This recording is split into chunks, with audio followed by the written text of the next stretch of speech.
I don't presume to, speak at a high level of theory, friends, because that's your job. I'm not going to tell you things you already know, but I'm going to try to tell you some stories because at best I'm a storyteller, and I've practiced as a journalist for 35 years, and that's really my work. Um, I want to actually start with the story I was going to tell you about the CIA agent, and then I'll work backwards to what I think you may be interested in discussing. So a few years ago, many years ago, actually for the last 15 years, I've been chasing a story about the murder of a US ambassador in Afghanistan. Now, most likely you've never heard of this, that a US ambassador was shot to death in Afghanistan, in Kabul, in 1979. It's not a story that is been widely written about. And I was thinking of writing a book called The Assassination of Adolf Dubs, and that's his name. His real name is Adolf. The assassination of Adolf Dubs and the beginning of the war on terror. Because Dubs was killed, as I said, 79 in Kabul. And I'm not going to tell you about why he was killed. It's a fascinating story, but I've traveled all over the place. I talked to the former chief of security of the last People's Democratic Republic of Afghanistan, who's sitting in a prison in Kandahar. I interviewed him. He looks completely like a shadow of his former self, very much. Interviewed lots of British intelligence. And eventually I found my way to an elderly man in Cambridge, Massachusetts. And we met at a very nice restaurant twice. He was the head of operations for the CIA from Afghanistan out to Beirut. And he was running the show initially from Tehran. But, he would go everywhere. So I met him and I spent, many hours, if I had both together, talking about not only Dubs, but what was he up to as the director of operations in this very crucial area at a very important time. 77, Pakistan, there's a coup d'etat. 78, the Saur revolution in Afghanistan. 79, the revolt in not only in Iran, but of course in Pakistan, where the US embassy in Islamabad was also captured, an event not really remembered. It's not just the US embassy in Tehran that was held, but also in Islamabad. And what were you doing? I asked him. And every time I asked him about Dubs, he would say to me, stay away from that story. He said, I'm warning you. And he used to wear a big overcoat. And I was afraid he was carrying a gun and then would shoot me in this Cambridge, Massachusetts restaurant. He would, very chilling voice, he would say, stay away from that story. And then he said this line, which I thought should come on a memo typed on an old Remington typewriter, with a big red banner on top. Because he used to say this line, which sounded to me like a typewriter being, giving me the line. And the line was, you have been duly warned. And I thought, that's amazing. You have been duly warned. For what? I'm interested in the murder of a US ambassador. This is before, Chris Stevenson was killed in Libya. There was another ambassador killed. And I'm not going to tell you the story of that, but it's a great story. And he said, you have been duly warned. And in a sense, really, that's what they always tell us about imperialism. The state says you have been duly warned. And then, smart people in places like the United States say it's a figment of your imagination. It doesn't exist. There's just lots of things happening. There's no system. Because if you consider that there's a system, it's a conspiracy theory. Anytime you try to systematize US power, it's a conspiracy. Bolivia, for instance. Well, why Evo Morales was removed? Because he was a gangster and he needed to be removed and blah, blah, blah. Leftists, a journal called Towards Freedom, scandalous behavior, published a series of pieces attacking Morales in the middle of that coup. I wrote to people at the board. I even wrote to the editor and they said, we are for a diversity of left opinion. Interesting diversity because every single article published, they attacked Morales. Every single article. That's what they call a diversity of opinion. Very interesting American leftists. Very interesting. Core part of the US left Towards Freedom, and many very good old comrades on that board.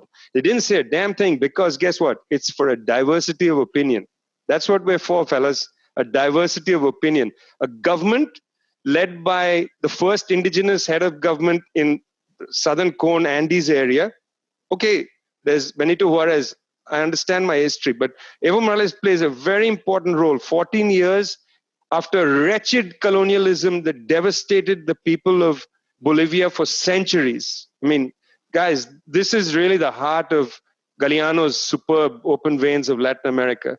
There's Potosi, there's the mines, there's the 52 revolution crushed by whom? By Nazis, real living Nazis, including Klaus Barbie, moves to Bolivia, creates a secret service. The Nazi creates a secret service in Bolivia, and it's that guy trained by a Nazi, Klaus Barbie, who kills Che Guevara in 67, 9th of October 1967. I mean, this is what you're dealing with. You know, we need many opinions on the left. Morales arrives there. 14 years, he improves the well-being. Nobody contests the well-being of the people of Bolivia was greatly improved in 14 years. By the way, his third term didn't end until January 2020. So even though they may contest the fourth election in November 2019, he should have been allowed to complete his term till January 2020. He was removed from office November 2019. I didn't hear very many American leftists stand on principle and say he should be allowed to complete his term. Do you remember anybody saying that? I'm not talking about the higher reaches of the New York Times. I'm talking about the American left crowd, the Squad, for instance, and so on. You know, where are your principles? His mandate for the third term was to expire in January 2020. He was drummed out of office by a U.S. Liaison officer on November 2019. I know this because I spoke to them 2 days before the coup happened, and then Chomsky and I released a statement the night before the coup saying they're going to do a coup. And how much we were attacked, Chomsky and I. Chomsky was attacked because, well, he's just an old senile man being taken advantage by me. Guess what? Chomsky is neither old nor senile. He's going to live another 100 years. The man has principles and integrity. And when I called him and said, Noam, his term ends in January, he said, that's enough for me. He said, we are not interested in what happened to the election of 2019 because the term ends in January. If anything, he should complete his term. Do you understand? That's a person who accepts liberal principles. Where was the American left when Evo Morales was drummed out of office? We have enough evidence on the surface of US imperialism, but we're not allowed to say it's a system. Because if you say it's a system, then you're a conspiracy theorist. Welcome to the world. Is there not a conspiracy to overthrow the government of Nicolas Maduro in Venezuela? No, it's not. They're just things happening. Maduro is authoritarian. Well, he's not as good as Chavez, we hear. Chavez was something because leftists like to go shopping when they discuss leaders in the third world. We like somebody, we don't like. It's a matter of your personal taste, I gather, not the sovereignty of a country. It's a matter of your personal taste. You like Chavez, that's great. You don't like Maduro, let's get rid of him. Let's join with the Yanks to go and bomb them. I don't like this guy, I like the guy. I don't know what kind of attitude that is. Even I like Chavez. But that's not the point. The point is they have a sovereign process.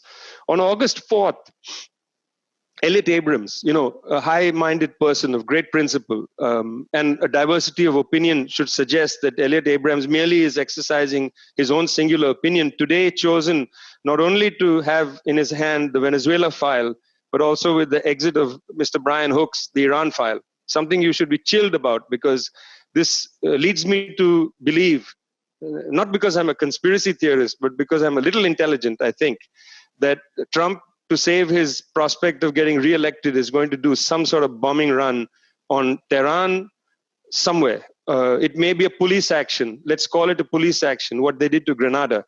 You know, every time the United States president attacks another country, there's a 15 to 20% bump in their poll standing. Somebody is well advising Trump. You know, you got to get some generals behind you. A quick police action, Biden, that's not even a competitor, honestly. So be chilled. On the 4th of August, Elliot Abrams sits there in front of the Senate Foreign Relations Committee. Every member of that committee attacks Elliot Abrams. And I commend to you going to C-SPAN, that god-awful place. Or if you don't have the stomach for C-SPAN, because there's like an hour of tape before the actual video begins, you can just go to the Senate hearing on the Senate Foreign Relations Committee website. And you can watch the hearing and you'll see Rand Paul and Mitt Romney, the great liberal Mitt Romney, and you'll see Chris Murphy and others attack Elliot Abrams.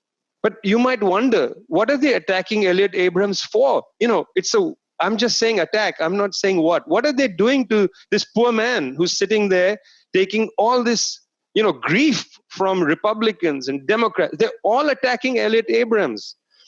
Now, interestingly, you'd think that attacking Elliot Abrams, who was a convicted criminal for lying before the US Congress, that's their body, around the Iran-Contra affair. You might remember this. Elliot Abrams himself is a lawyer, so he cannot defend himself by saying, I don't know what's going on. You're a lawyer, Elliot. You were not even disbarred after you lied to Congress. You were convicted, and you were not disbarred by the United States judicial system.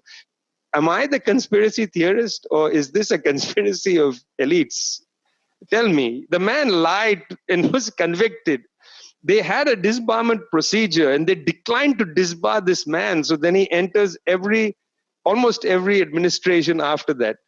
Am I making this stuff up? I mean, is this out of my feverish imagination? Am I reading the sewers of the internet for this? No. This is there in the Wall Street Journal. This is there in the Washington Post.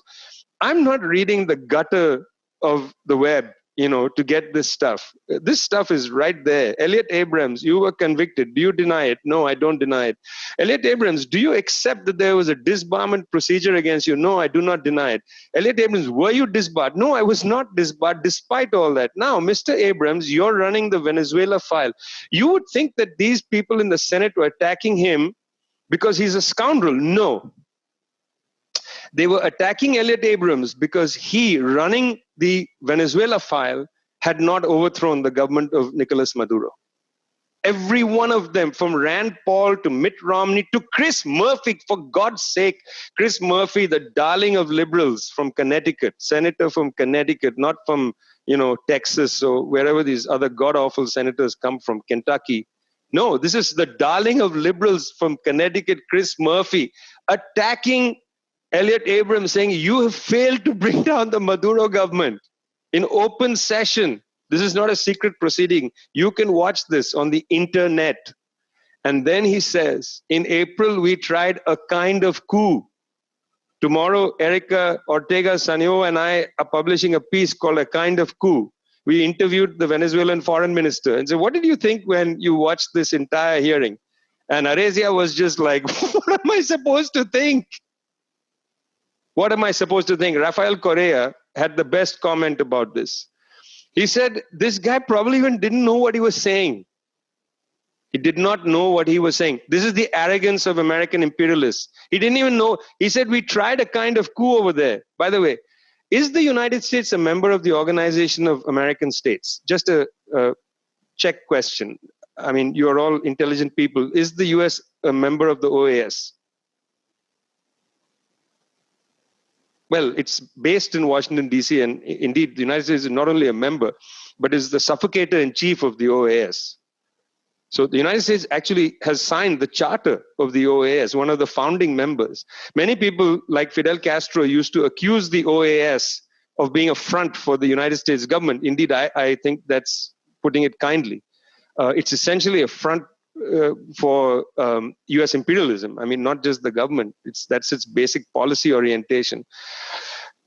If you go and look at I believe it's chapter 4. I'm just speaking from memory, but it's chapter 4, article 19, 18, somewhere there of the charter of the OAS. It very plainly says, you cannot use armed force against another member of the OAS. It very plainly says, in fact, you cannot use economic violence against other countries and so on. You have to respect the sovereignty. Here in open session, this is not an interview given on the side where he can say I was misunderstood. He's saying this into the Senate's record. This is the Senate Foreign Relations Committee. Senator Chris Murphy, a liberal Democrat, darling of the liberals, says we tried a kind of coup. And he's saying it, why didn't we try a better coup? Why didn't we try a better coup? We had everything. We had this charisma. He says charismatic. Juan Guaido, charismatic. I'm not sure. Not charismatic to me, honestly. But he says this in the thing. We had a charismatic guy in place. We had other, countries ready. We had 60 countries around the world sanctioning Venezuela. 60, by the way, out of, if you remember 193 countries, not a majority. Just because the US is behind the 60 doesn't make it a majority. 60 out of 193 countries in the world back US policy on Venezuela. He says, we had all that and we didn't succeed. He said, a kind of coup, total violation of the OAS charter, a violation of the UN charter, but they just talk like that. You see, that's just open session. And we are the conspiracy theorists.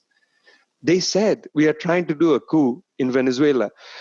You might also remember that Trump, in Bolton's book, you must read John Bolton's book. It's really entertaining. In Bolton's book, Trump says, Venezuela is part of the United States. That's a banner line. Venezuela is, exactly, you're right, Trump. That's exactly how the United States government sees its backyard. Venezuela is a part of the United States. Bolivia is a part of the United States. Ambassador in Bolivia in the early years of Morales' time, US ambassador, said that quite openly, that our interests are much more important. Our company's interests are more important here than anything the Bolivian government says. You know, they are quite clear about all this. But no, in the American left and in academic circles, people will run their heads through the washing machine trying to be subtle about everything. What's the need to be subtle about this, friends? I'm asking you, how do you analyze this session on the 4th of August in a way that has many opinions, you know, all sides represented, all the currents? I mean, these guys are saying, we want to overthrow the government in Venezuela. Now, do you really need to have a debate about the character of the Venezuelan government? Is that really germane? I mean, is that germane? Like, you can disagree. I disagree with the character of the government in Iran. Totally disagree with it. But I totally say that they don't have, nobody has a right to overthrow that government in this way, by bombardment and by external force and sanctions and so on. Just because I don't agree with the government in Iran doesn't mean I agree with the exercise of American imperialism. This was Fred Halliday's catastrophic error with Iraq in 1990-91, when Halliday catastrophically coined that term where he called it, I think it was Islamofascism or something, which then that renegade Christopher Hitchens used regularly, to slam anybody he didn't like. Okay, it's up to you, Chris. You decide which countries should live and which countries should die. You play God, Chris, not me. Okay, so on the surface level, we very much know that there is this imperialism. What is it for, though? I mean, why does the United States exercise? Well, there are differences. US power exercised and Canadian power exercised in South America is very different than US power exercised against China. We have to make distinctions. I agree. The agendas are quite different. And the role of imperial force on the service of, let's say, Western capitalism is very different in different places. So it's very clear that when Raju, what's his name? Because you're in Toronto, I'm asking you this. What's his name? The man who was the head of that Canadian mining, biggest Canadian mining, Barrick Gold. The School of International Studies in University of Toronto is named after him. Every time I see that name, I want to just throw a rock at it. Huh? Monk School? Yeah, Monk. Peter Monk. That's it. Peter Monk. When Chavez first came to power, and by the way, you remember, when Chavez actually came to power, it was through a cascading series of elections. He failed in a coup. The coup attempt, uprising failed. He went to jail. I remember going to Venezuela when he was in jail, doing a bunch of stories there. It was catastrophic. The left was totally disjointed. He comes out of jail and he says, let's build a political movement. And then they win this enormous election. You remember this, 1998, enormous election. He comes with a mandate, one election after the other. I mean, not just the mandate to win, but then the referendum, the constitutional referendum, I mean, there were so many elections. I used to tell my editor, because I was covering South America, I'm sorry, I can't keep up with what's going on in Venezuela. There's just too much democracy. Too much democracy. It's like an inflation of democracy. I don't know what the election is this time. I can't keep up. So anyway, Peter Monk writes in, what's it? The Toronto Star and Globe, or Globe and something of the hell, whatever, that Toronto newspaper.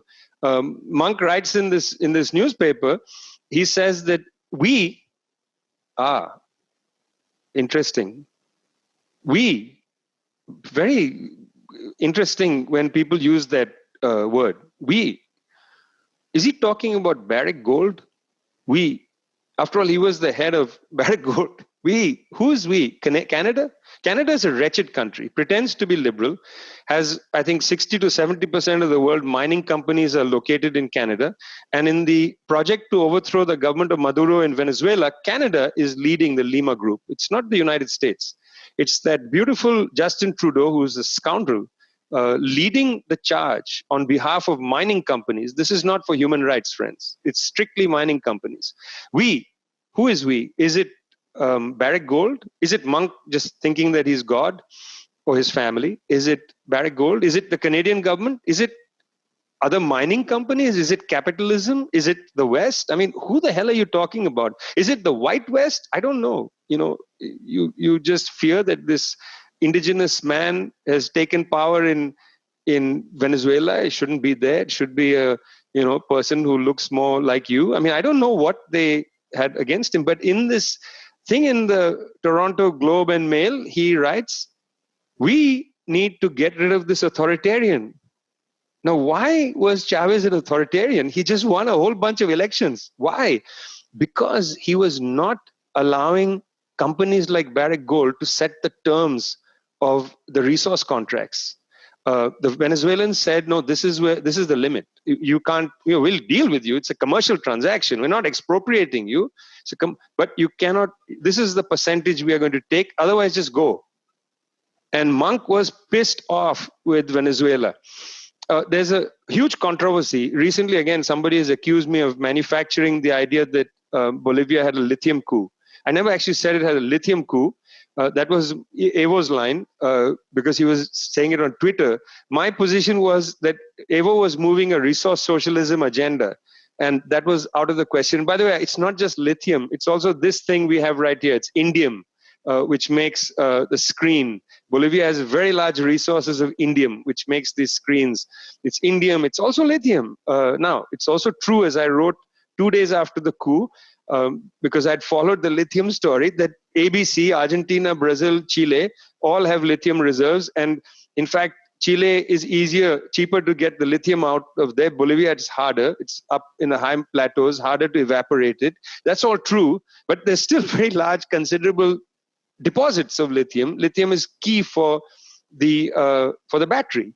That's why Musk made that really intemperate Twitter statement where he said, we'll coup anybody we want, and that's why his company was open negotiations with Bolsonaro to create a electric car factory in Brazil and have lithium. And this was Samuel Doria, who's running with the false president of Bolivia, Janet Áñez.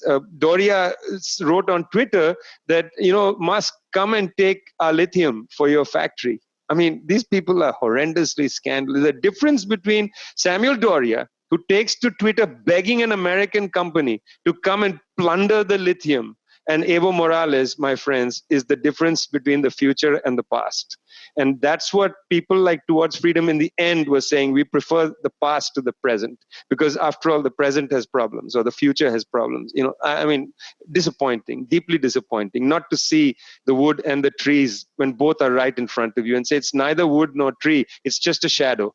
It's not the wood nor the tree. It's just a shadow of a tree. Don't be mistaken. By the way, today's the 75th anniversary of Hiroshima. Speaking of extraordinary violence, it's just a shadow. Remember that bomb killed people and left their shadows on the street. Sometimes the shadow is all you need to see. Okay, so Monk says, we need to get rid of the authoritarian. I mean, that's interesting. What makes him authoritarian? And this is where we come to the term hybrid war. Hybrid war is a term that our institute has been really plugging because we think that, I'm not going to get into it at length because we've published a lot of stuff. It's all free on our website. We've published a lot of stuff analyzing particularly the hybrid war in Venezuela. But hybrid war, of course, has got old roots. There was always information war, always economic war, and so on. But the rate of technological growth has increased the possibility that you don't really need to destroy a country by bombardment. You can destroy it with the hybrid war. You can sabotage electric networks because everything is now on the web. And the Venezuelans feel that their electricity network is consistently beaten by hackers coming from outside. Now, I don't know, are those Russian hackers? Why would Russian hackers go after Venezuela's electricity grid? It's more likely it's the NSA. A quick side note, and I'll get to China in a second. And I know, Julio, another 10 minutes? Yeah, 10, 15 minutes. And quick side note, I'll come back to China, but quick side note. You know how interesting this hybrid war thing is? Here we are, the whole world's Western press. I hope you took my phrase seriously. The whole world's Western press. Is very concerned that Huawei is going to steal your privacy. Very concerned that your privacy is going to be stolen by Huawei and then eventually the Chinese government. Meanwhile, anybody's paying attention. And you didn't actually need Edward Snowden for this. You really didn't. But Snowden helped. I don't know if you read any of Snowden's stuff. Anyway, as they say in America, anywho, if you read Snowden, you'll know that the largest spy agency in the world is the NSA, the National Security Agency, which is, the Chinese government's spy agency. It's enormous. Chinese government have this thing called the NSA, which sits in, where does it sit? Shanghai, and they spy on the whole world. Well, obviously, it's not a Chinese government agency, and it's not in Shanghai. It's a bloody American outfit, the NSA. And we have, because of Edward Snowden, on record that Google, Microsoft, all deliver your information and my information directly to the NSA. They're already taking our information, but the world's Western press is aghast. It's aghast. It's truly aghast. It's taking the vapors, as they used to say in the 19th century. It's taking the vapors because they're fainting in fear of Huawei taking your information, which has been protected for you by Google and the NSA, because they're looking out for you. Google and the NSA are your defenders, your white knights. They are not imperialists. You know who's an imperialist? The Chinese government. That's what we mean by hybrid war. How easily they flip things around. And they make you afraid, oh my God, China is going to steal our secrets. And then you can just bomb China. The hybrid war, in other words, information warfare, sets the terms for the bombing run. The bombing run is secondary. It's the last thing. You don't need to do it. You just need to convince people that China is the greatest threat to the planet. Look at them. They'll steal your data.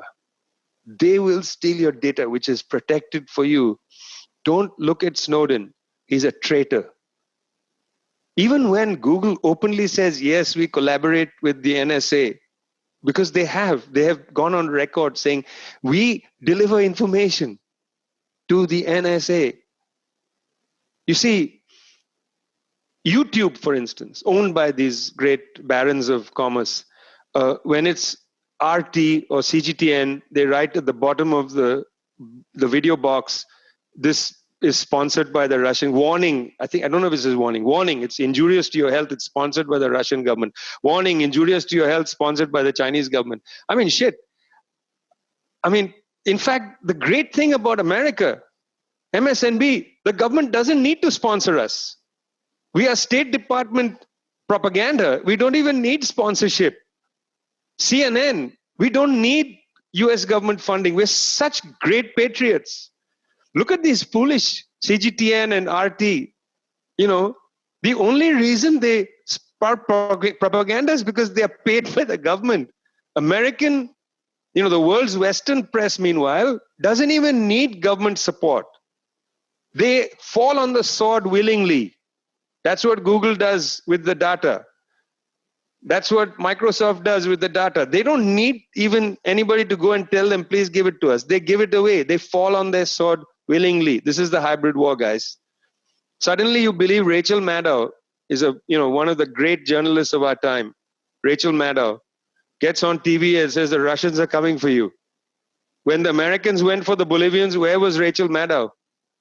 Stand on principle, sister. You're going after Russia for interfering in US elections. When the United States government does a coup in Bolivia or in Venezuela, where are you? Why don't you do one show? One show, just one, not even a show. Sorry, I don't know why I'm being so greedy and maybe even arrogant. Just do 5 minutes, or not even 5 minutes. Just say a sentence. The United States government should not interfere in the elections in Venezuela, which will be held later this year. And the August 4th hearing in the Foreign Senate Foreign Relations Committee was about the forthcoming elections in Venezuela, because the opposition says we will boycott the election. You'll boycott because you'll lose. Now, we know that with South America, it's largely the attack on resource socialism of one kind or the other. It was an attack on ALBA, on the attempt to create regional solidarity, to de-dollarize through the Sucre, the attempt to build a different foundation for South American interregional trade. And we can talk about this later. I think there's a lot there in ALBA that should be studied. You know, just because you're defeated doesn't mean you're wrong.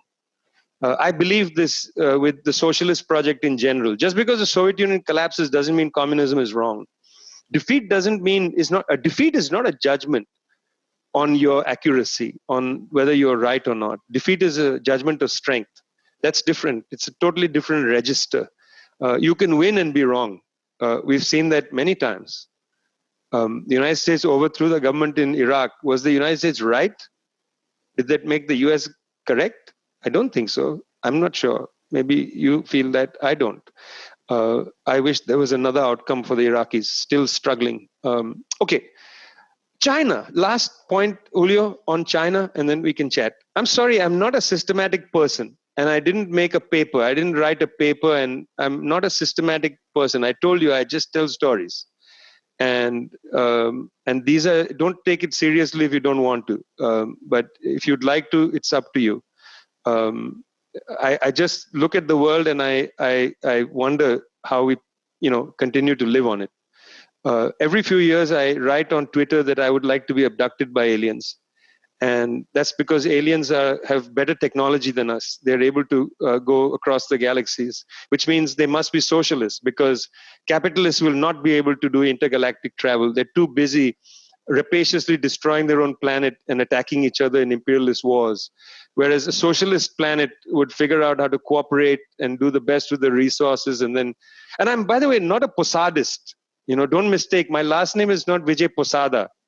The Posadists. They're these insane leftists who believe that the aliens will come and destroy I've forgotten exactly what Prashad said, but he was insane. No, I'm just joking. But the planet is in an appalling state, and these are some of my reflections. China. One of our first texts we produced at the Institute is called In the Ruins of the Present. And it's a very quick read for you. It's not, it's an assessment essentially. It's available at the website. You can download it for free. It's in about 10, 12 languages. It's a very simple problem that it's trying to solve, which is it's trying to understand the architecture of the 21st century.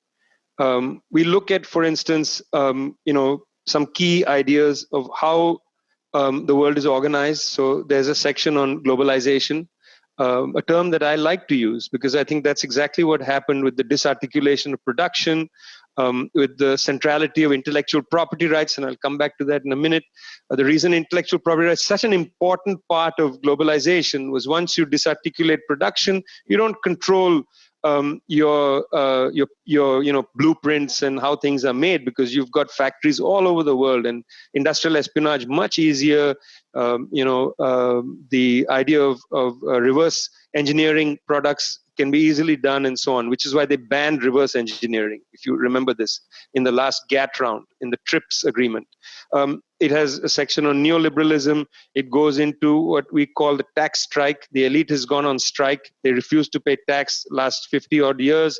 It goes into the investment strike. When you disarticulate production, big firms don't need to invest in production. They subcontract a lot of stuff, and then you get, small capital around the world, let's say in Haiti, mid-level capital investing in small factories that sew shirts for the Disney corporation. Disney invests nothing in there, so we call that the investment strike. You have enormous profits coming into these companies. They put it into the financial casino, a term that Fidel Castro used to like to use. There's so much money swishing about because these people are not investing their money. You know that. I mean, since 2007-8, the Federal Reserve opened the tap. Money is basically free. The money is not being invested. Banks are holding on to it. They are basically what we call constipated. They are holding capital for all kinds of reasons. Sometimes in liquid form, sometimes it's invested in financial instruments and so on. $32 trillion is the minimum amount we've calculated sitting in tax havens. That's a considerable amount of money, 32 trillion. We have a section on imperialism and so on, but I'll pause. I'm not going to go through the whole thing. You can find it and read it. The reason I wanted to bring this up, in 1978, when China began the reform era, it's a much misunderstood era, and I don't want to go into it in much detail, but I would like to say that in Poorer Nations, I wrote about the South Commission, where Julius Nyerere, very concerned that intellectually the countries of the South simply didn't have the intellectual capacity to deal with what was happening. The Brandt Commission had failed to talk about inequality. There was a meeting at Cancun in 81. Ronald Reagan was the star of that meeting. He just laughed, joked. At the airport, he made such swift jokes. He said, you people, they're not poor. You just need to come up with good ideas and work hard. And people laughed. And, it was the end of, it was terrible. I mean, Willy Brandt was heartbroken, honestly. They'd worked hard to produce the North-South report. They arrived in Cancun. The Mexican government was 100% behind some discussion. Guess why? Because they had to just file for bankruptcy. You remember this in the third world debt crisis. This is 81. Mexico goes into receivership. So here we are. We're at this period when Nyerere says we're lost. We don't have an idea. So they empanel the South Commission. Nyerere is the chair. Manmohan Singh, later the Prime Minister of India, is the General Secretary of the Commission. I went through all their papers, which are sitting in a bomb shelter in Geneva. I spent a very great time sitting in that bomb shelter, going through all the documents which had the minutes of the meetings and the debates. The Chinese delegate was very interesting, kept insisting, listen, fellas, he kept saying, we are going to go into this project in a different way because we want science transfer and technology transfer. From Pakistan, the person who was there at some of the meetings was a physicist, Abdul Sattar, and he said, look, don't just ask for the transfer of technology. You've got to transfer science. If you're not doing pure science in your countries, you'll be lost. You'll just get yesterday's technology. You have to create tomorrow's science, not yesterday's technology. You have to go 2 generations ahead in tech. The Chinese in that meeting said, we are not going to allow investment to come in unless there's science and tech transfer. I found this very useful because when eventually they set up Shenzhen, after Deng Xiaoping goes to Singapore, meets Lee Kuan Yew and says, how did you do it? I mean, it's a fantastic meeting. He meets Lee Kuan Yew, says, how did you do this to Singapore? I get Singapore is a small place, but we're interested. Lee Kuan Yew says, these are the 10 things. Deng Xiaoping leaves and says, not interesting. Not interesting, why? Because it's the port, and because they are under the US umbrella, nuclear shield and so on. We need tech and science transfer. They didn't do that. You know how in the WTO in the last 10 years, the French photovoltaic cell, the companies have been trying to sue China in the WTO, saying they stole our intellectual property, and the Chinese are really, but wait a minute. Remember this contract you signed with us, in which you agreed to science and tech transfer as the price of coming and exploiting our labor? Remember this? Well, we have it. That's the signature of your CEO. So I don't know if we stole anything because you gave it to us. China today is the world's leader in the production of photovoltaic cells and so on. Interesting, and I'm not going to get too much into this, but interesting. After the 1996 deregulation of the Telecommunications Act that deregulated telecommunications in the United States, investment in high tech in the US declines dramatically. These fellas get used to the investment strike. They are pilfering profits out of telecommunications companies and buying islands or going on holidays with Jeffrey Epstein and so on. That's the kind of thing they do. They haven't, because of the telecommunications deregulation, firms are not willing to invest. They basically buy each other out, buy the small startups, but they were not developing the next generation of Internet of all things, 5G and so on. Huawei is not the only company, by the way. There's about 20 companies in China which are about 2 generations ahead of the US in some of this stuff. Silicon Valley is 100% behind so-called liberal Silicon, 100% behind Trump's trade war against China. They are using extra economic force to try to stop China from leapfrogging 1 or 2 generations ahead of the US in tech. They recognize if that happens, the rents that American tech firms have been used to, Apple, not the least among them, the rents are going to decline. If you go to India, nobody has an Apple phone. Apple is ridiculously expensive. Everybody has a Chinese phone. When the Indian government said no Chinese apps are allowed in India, that was a ridiculous statement because guess what? China doesn't need to retaliate. You know why? Because there are no Indian apps on Chinese phones. There are simply no Indian apps worth their salt. There are no Indian phones being bought anywhere. If the United States thinks it can pivot lines of production from China to India, got another thing coming. You know why? Indian basic industrial infrastructure, low level. Indian workers underfed and diseased. And I'm saying this because you cannot produce the kind of capitalism that you want when you have the kind of wretched social structure you have in India. You haven't allowed that to be broken. You can't just move factories because India and China are nearby and the ships can stop. No, sorry. Look, capitalism is not just about some calculations on a notebook. It's about human labor. Wow, you're going to have to now admit that Marx might have had a point. You need labor to make surplus value and therefore profit. You can't just do this in your head or some back of the envelope calculation. To have labor means, let's go back and reread volume 1.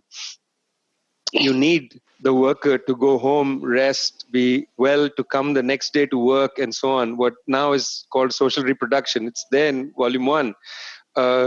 You need all that. And in India, you can't have that because workers fall ill, because the situation, disease, catastrophic. Workers are illiterate because your literacy rates are low and you haven't invested in education. You haven't invested in health. You haven't invested in public transport. It's hard to get. If you go to any of these Chinese towns, and I'm talking now Wuhan, the epicenter of the coronavirus, Hubei province is really the center of German manufacturing. Wuhan city as well is like, if you go, there's tons of German factories that ring Wuhan city and Hubei province. So guys, China must be stopped. Why don't you try to out-capitalist them? Why don't you try to produce better shit, man? Why don't you produce better better 5, 6G? You can't even produce 3G, 4G. You're so behind on Internet of Things. You can't do it. I mean, look at, forget it. Nobody's flown in a plane in years. Every time I fly into Beijing or Shanghai, or even provincial airports, the airport functions perfectly. You fly into JFK, sorry, the snorkel is broken. You got to walk 3 miles because, something happened. And I mean, infrastructure, basic infrastructure collapse. You're spending zero in infrastructure. Try to compete with China on a capitalist basis. Oh my God, they're doing colonialism in Africa, the Chinese. Wow. Nobody has done colonialism in Africa before. Nobody. Africa was just a terrific place till the Chinese showed up. I went to Zambia. I asked, Zambia and the Copper Belt, enormous production. I talked to trade unionists in the Copper Belt region asking, the Chinese were bidding for this factory. This is very interesting. Chinese were bidding and they said they'll do all these things, schools, hospital, roads. Obviously, we know it's not for humanitarian reasons and so on. They're trying to get the bid, etc., whatever. But what's the American bid? The American bid is the president is called to the US ambassador's house. That's the American bid. If you don't give our people the contract, we'll see you at the IMF. When you come back, when the mission returns from Zambia, when they go back and, you're going to have to you wait and see what happens to you. Now, what's imperialism? It doesn't exist, actually. It's a fiction of the left-wing imagination. It's a conspiracy theory. There is no imperialism. There is Chinese colonialism, but there's no imperialism. The Chinese are the bad ones. That's the hybrid war. This is where we are, friends. I hope you'll read my book, Washington Bullets. It's a series of stories about US imperialism. You can get the ebook if you're impatient from leftward.com. Monthly review, the brilliant monthly review. when we told Monthly Review that we can't print the books because our printer cannot open in Delhi, and plus we're having a hard time getting paper as a consequence of the pandemic, Monthly Review just a few weeks ago said, you know what, we will print the book for the US and UK, and we'll have it out in September. I thought, that's amazing. Fahim, you have the book out there. You've printed it out. Brilliant. Brilliant. Isn't that an amazing act of solidarity by our dear friends at Monthly Review Press? I think that's amazing. Generally, it takes much longer for them to get a book out, but they said, let's do it. And it's going to be out in some weeks from Monthly Review. So if you want to get it, you can order it from there in print or ebook. And it was with a great deal of pride that the president of Bolivia said he would write the preface, because as he said, he was the last, up till now, last head of government to face Washington's bullets. And as when I was, we were interacting, he said, for 14 years, I faced it from the beginning. In fact, even earlier when I was a trade unionist. This is no secret. He said, but at a point they were afraid that they were going to kill him. He said, it wasn't clear. Was it going to be Allende, 1973, or was it going to be Arbenz? Before I leave, stop this. I mean, we have questions, I know. But before I stop, I want to say that Arbenz, Jacob Arbenz was a very fine man. Very fine man. I'd never met him, obviously. He died before I was born. But everything I read, for Washington Bullets, the middle part of the book is on Guatemala. A very fine man, by all accounts. He was not a leftist. He was friends with the leader of the Guatemalan Communist Party. His wife, Arbenz's wife, was much more a Marxist, leftist. He was taken to the airport to be flown to Mexico City. And he was stripped in the airport. The last act of humiliation. To check him, they stripped him naked in the airport. This is what Castillo Armas thugs did to him. The CIA as well. Armas, after all, was a CIA asset. Horrible person. Put him on the plane to Mexico City. The daughter of Arbenz committed suicide. Arbenz himself entered a scalding hot bathtub with a glass of liquor in his hand. Cheers. And he died. And it was said that he died because he entered a scalding hot bathtub. A horrible way to die. It was never considered a suicide. They said it was accidental. I'm not sure about you, but I don't know how accidentally you enter a scalding hot bathtub. I also don't know how you commit suicide in a scalding hot bathtub. It strikes me as an assassination of one kind or the other. Whether it was by his own hand or not, he was assassinated. So always to Salvador Allende, to Jacob Arbenz, to all of them, including Thomas Sankara, to Patrice Lumumba, to all our friends, long departed, victims of Washington Bullets. Cheers. You would have seen that the US government attempted a very hallucinatory indictment of Maduro and other leaders by saying they are narco traffickers. And my colleagues and I, Ana Maldonado, Paula Estrada, and Zoe PC and I wrote a piece where we went through the Drug Enforcement Agency, DEA, records for the last 3 years, just 3 years. We're not going to be exhaustive, okay, just 3 years. And we looked at where is the cocaine coming from. And the DEA, which is, as you know, Venezuelan government propaganda agency, the DEA comes out and says that 90% plus drugs come from Colombia. They test the drugs in the US and they say, so the American government's drug agency says that the drugs are coming from Colombia. They also suggest in there that Ivan Duque, the scoundrel president of Colombia, is implicated in this. They do mention that sometimes the drugs are driven across the border to be stored in Venezuela when there's an operation against it in Colombia, because the border is very difficult to police. They do admit that. So it actually does enter Venezuela, but just momentarily. Then it returns. So the DEA says this, and meanwhile the US government says, no, it's Venezuela, and Maduro is a drug trafficker. It goes against your own evidence. So they send a carrier group of ships, you remember, into the Caribbean. Now, on the 4th of August, they asked, these liberal Democrat senators asked Elliot Abrams They said, why don't you do a blockade of Venezuela? You know, I was amazed. I was listening to this live, by the way, because I'm that kind of person. I was amazed. The US government officials, you know, elected officials, Democrats saying, why don't we blockade Venezuela? And Elliot Abrams, guys, guess what Elliot Abrams says? He says, we can't do that because it's an act of war. I thought the sensible guy in the room is Elliot Abrams. Rob, I'm getting to your question, but I just want to make the point, Rob, that Iranian vessels, 5 of them, you see, last year, an Iranian vessel was entering the Mediterranean. You remember this? And was captured in Gibraltar by British special forces. They held it illegally and said that this Iranian vessel, which was not an Iranian vessel because it was carrying, I believe, a Maltese flag. It was a false flag, fine, everybody does it. And it was not saying it was going to Syria. But the British captured it and said, you are sending oil to Syria. You remember this? They boarded the ship. It was a famous incident.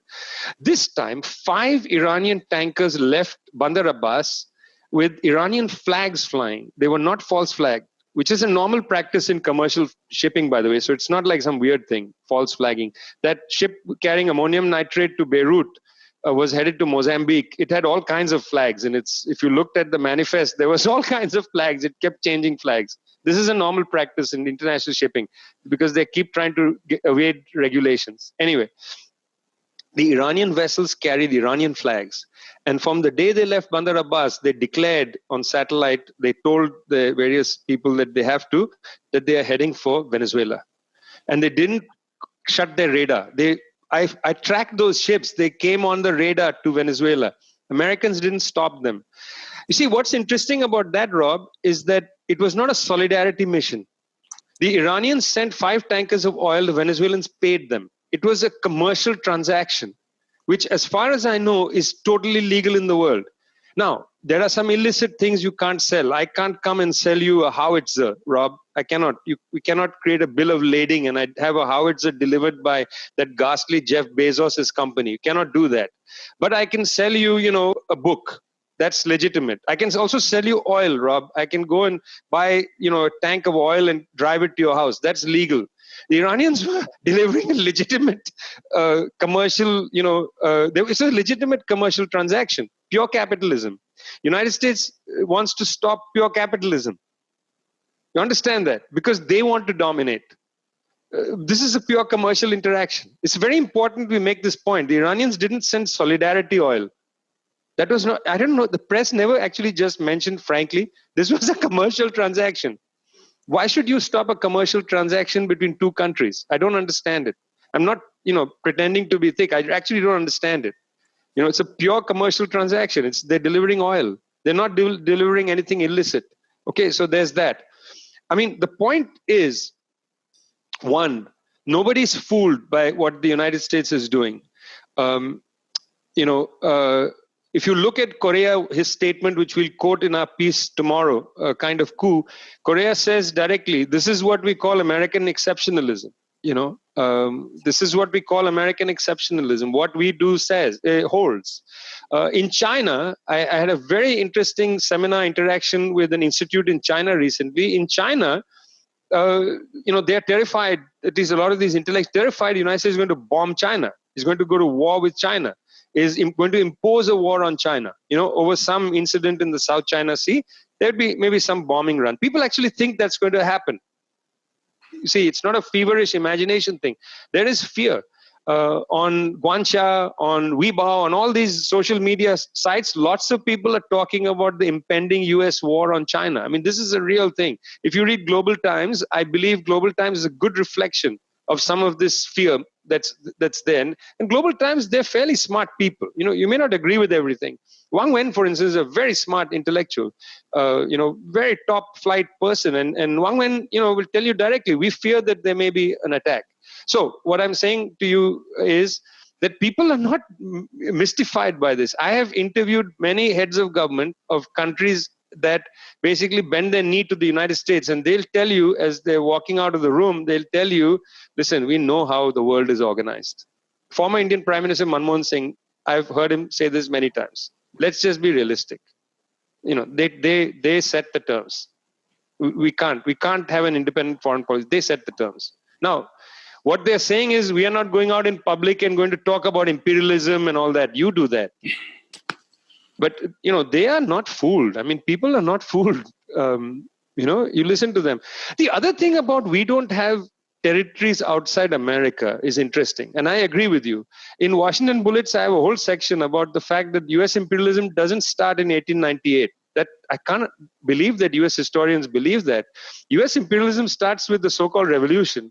Because essentially part of that revolution was the bourgeoisie, emerging bourgeoisie and the planter class wanted to go beyond the 13 colonies, kill all the Native Americans. And, the so-called insane George III was like, no, you cannot cross the Mississippi River. And they were like, forget this crazy king. We're going, and that's another information warfare. Was he really that crazy? He was saying, don't colonize the rest. The first colonial territories of the United States of America is America.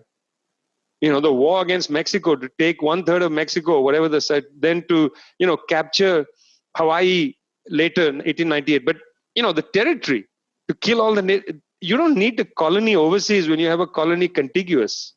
Wasn't the Tsarist Empire an empire? They didn't need to have, that's partly the problem for the Russian government now, is their only warm water port. There are 2 warm water ports for the Russian military, which is why Russia is digging in with its nails in Crimea, and Sevastopol is one, and the other is Tartus in Syria. They have no other warm water ports for their military. That means in the winter, if they lose Crimea and they lose Tartus, Latakia in Syria, the Russians will have nowhere to keep their navy in the winter. They'll have to remove their ships from the waters. That's, or they'd have to go to they have to buy, portage rights in other countries. They don't want to do that. They have 2 ports right now. And that's the flashpoints. 2014, intervention of Russia to defend their port in Crimea. I don't care what's going on, who's Ukraine. That's irrelevant. I know why they went there. It's also the Russian population in eastern Ukraine. I agree. The Donbass and so on. But it's also the port. They needed Sevastopol. And Tartus, they intervened in September 2015 in Syria. You'd have to be idiotic not to recognize that they needed to protect their port. So, the Tsarist Empire was a contiguous territorial empire. They didn't have too many colonies elsewhere. They didn't need it. England was a tiny little shriveled shrimp of a country. They didn't have anywhere to expand. They had to go take Australia and New Zealand and South Africa, and then eventually, my God, they took India. And then we gave India to them because we are a wretched, useless country with caste structures and all this shit. English came and we said, you must be better than us. Please take over. We are wretched. We are useless. And look now, the terrible prime minister. Some days I say, bring the English back. Boris Johnson can't be worse than Narendra Modi, who's out there in the middle of a pandemic, bloody inaugurating a hideous, wretched temple on the site of a destroyed mosque by his own thugs. Total mirror image of Erdogan, taking this beautiful building you visit in Istanbul, now making it a mosque again. These people are wretched. Bring back Robert Clive. There is an overwhelming sense of the benevolence of Western power. There is a sense that Western power is only used homeopathically when it's absolutely necessary. So, for instance, last year, some colleagues and I, not last year, year before last, we were very interested in, some colleagues and I, a year before last, 2018, 2020 has been a terrible year. 2018, I traveled in the Sahel region to Arlit, in Niger, which is a huge dump of uranium. Agadez, which is the world's largest drone base, US drone base. And then we went to Mali. And I wrote about, 10, 15 different journalistic articles about the journey. I tried to cross the Sahara, but I got too scared, frankly. We were going in a convoy and I literally got scared and went back to Agadez. It's really scary. Everybody has dark glasses on, but it's so bloody bright. You feel you'll be burnt alive, and people die at large rates. So why I'm bringing that up is because the Americans and the French have set up a border for Europe in the Sahel region. It's called G4 Sahel. This is an actual border. They stop people and they prevent human beings from going north to Sabha in Libya and then onward to Tripoli. And a lot of this is done in the name of Al-Qaeda, but as I found in my stories, Al-Qaeda there is the largest cigarette smuggler in the region. They call themselves Al-Qaeda. Some of them are hardcore, but many of them are just cigarette smugglers. There's also large cocaine trafficking going north. It flies in from South America. There are parts of Gao, for instance, part of the town Gao in Mali, where it's called Cocaineville. Because all the big cocaine dealers made their money and they have these garish, ugly houses, just like drug dealers all over the world. Some reason drug dealers, because they can't clean their money up, end up being just ostentatious. It's a tragedy of illicit capitalism. You can't take that money you've accumulated and put it into the circuits of capitalism and clean yourself up. You end up buying gold chains or you build an ostentatious house because that's all the cash economy. And these garish, ugly houses, because you keep having to put your cash back into circulation and you can't take it to a bank. Anyway, so there is this European border, the French, the great French, high culture. They have this border they've set up, a perimeter in the Sahel region. They've moved the border from the Mediterranean Sea into the Sahel. Nobody seems to care. You can write article out of articles. American soldier was killed in Mali. Mali-Niger border. I don't know if you remember this. At a Foreign Relations Committee, one of the senators, I think it's one of those Republicans, forgotten again who he was a friend of Trump, then Trump turned on him. Somebody from the South. Anyway, it doesn't matter. He said, I didn't know there were US troops there. You didn't know. You're in the Senate Foreign Relations Committee. United States has built the world's largest drone base in Agadez. I visited it. It's enormous. It's near the extraordinarily beautiful old city of Agadez, which is all mud. And it has this gorgeous mud mosque. It's a beautiful area. It's at the edge of the Sahara. You can smell the dust and the desert. And also, if you go slightly north, it's Arlit, as I said, you can smell the uranium. Even in the day, sometimes there's uranium and sand flying in the air. It's extraordinary. That's where the so-called yellow cake story comes from. Remember that? Yellow cake, uranium. Saddam Hussein has got yellow cake, uranium from, and then that husband of the CIA agent goes there and they says there's no yellow cake came to Saddam, and then they outed his wife. Remember her, Valerie Plame, CIA agent? That's Arlit in Niger.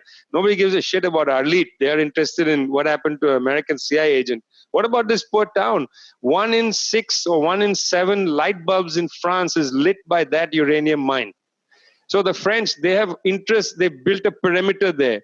But French power is used benevolently. When the French invaded Mali in 2014, did anybody protest that? No, because they're going after Al-Qaeda. Really? It's Al-Qaeda? I don't think so. It's not the great story of our time. They have sold it to you as information war, that the great story of our time is Western liberalism versus Islamic fundamentalism. This is bullshit. The great story of our time is US imperialism with its French allies dominating Northern Africa. That's why they overthrew the government in Libya. It wasn't because Gaddafi was doing genocide. It's all nonsense. I mean, it's utterly Saudi propaganda. So, Russell, the first point is there is a presumption of Western benevolence. That's what Rafael Correa meant when he said there is American exceptionalism. He means Yanks believe their government at the end of the day. And if you have that affliction, if you believe that, Joe Biden is going to do great things in the White House, Barack Obama just endorsed a series of New York Democrats. Guess who he didn't endorse in that list? Do you know who he didn't add to the list? Barack Obama. He did not endorse Ocasio-Cortez. So a great liberal hope, Yes, Barack Obama. Oh, he's so great, we miss him. Seriously? He's the man who destroyed Libya. Many friends died there. Most recently, my friend Ahmed was shot to death in the streets of Tripoli. Thanks, Barack. Thanks, Obama. Thanks, Hillary Clinton. Thanks, Sarkozy. Each one of you. The belief in the benevolence, Russell, of Western power is extraordinary. And it's very difficult to dent that. You can say whatever you want. At the end of the day, people will say, look, we trust the American hand on the nuclear bomb. We don't trust the Russians. We don't trust Putin. Putin's a thug. Yes, Trump is a thug, but you know what? We'll come back to normal. The needle of normality will come back to Biden, and then it's all okay. Trump is an exception. No, he's not an exception. Trump is the rule. Trump Trump is just a vulgar man, but he's the rule. He's vulgar. He's a hideous person. He doesn't deserve to be leader of anything, but he's the rule. He's not the exception. You would like him to be the exception in order to maintain the sanctity of this idea that Western power is inherently benevolent. If you continue with that theory, forget it. You will never be able to talk about imperialism. Because at the end of the day, now, coming to the specific question of David Harvey and other people like that, there are great debates. John Smith, for instance, not an academic in the conventional sense, a trade union intellectual, wrote a terrific book on 21st century imperialism. I very much like it, published by Monthly Review Press. John is a trade unionist. He fights in a debate. It's like a bar brawl from Britain. I mean, he goes after Harvey. American leftists do not want to cross David Harvey. David Harvey he's a friend of mine, and I like him as a person, but his ideas are atrocious. And I agree, he's been taken out of context a little bit on this thing about, there's no imperialism. I agree. If you listen to the whole interview, it's not exactly what he's saying. There can be no revolution. Sorry, that new attack on Harvey, I think it's a little out of context. Anyway, there's no out of context when he says that imperialism is gone. He defends that. He says, yes, what about China? David, let's rethink, firstly, the concept imperialism. If you take the concept imperialism from Hobson, maybe a little bit Lenin, but mainly Hobson, and you look for that imperialism today, it's easy to say it doesn't exist. Because guess what? Imperialism is a dynamic structure. It's not going to be identical to the definition of something that existed in the 19th century. If you have concepts that are not dialectical, including with history inside them, then obviously you then have a kind of Kantian view of dynamics like imperialism. You have this sort of Platonic view, sorry, not even Kant. Let's go back. You have a view, it's in the cave. There is an idea of imperialism. And the idea no longer exists, therefore there's no more imperialism. Sorry, I don't accept that imperialism is a static, ahistorical concept. It is a dynamic system. And therefore, our thinking has to be as dialectical as its historical development. Isn't that what Marxism is about? Our concepts are not static concepts. Our concepts are self-referential and historical. I thought when I read Marx, that's what I got out of it. That we are a self-referential, approach to the world. We have an understanding that our concepts are dialectical. By the way, when Lenin says concrete analysis of the concrete conditions, that's not what he's talking about. He's talking about conjunctural analysis. I'm talking about our concepts have to be, themselves supple and have to regard the fact that history is not static. Correct? If you accept that, then if you have an out-of-date definition of imperialism and you start your book, putting the out-of-date definition, and then you look to reality and say, well, it doesn't account for reality, then obviously there's no imperialism. But I'm sorry, I disagree with your method. William Robinson and others who say, well, the world is flat, the elites are all the same. I don't agree with you at all. You don't understand how, I just recently sent a newsletter out, and I'm glad you mentioned it, Julio. In the newsletter, I mentioned the TDR from 2011, the UNCTAD Trade and Development Report. It's an excellent report. I interviewed Heiner Flassbeck, who was the chief economist at UNCTAD, for the newsletter. It came out today. You can see it on our website. I stole from Leonard Cohen for the title. You don't reach for the sky just to surrender, which is such a great line from Leonard Cohen's first album. I don't credit him, but he doesn't need to be credited. He's inside my head all the time.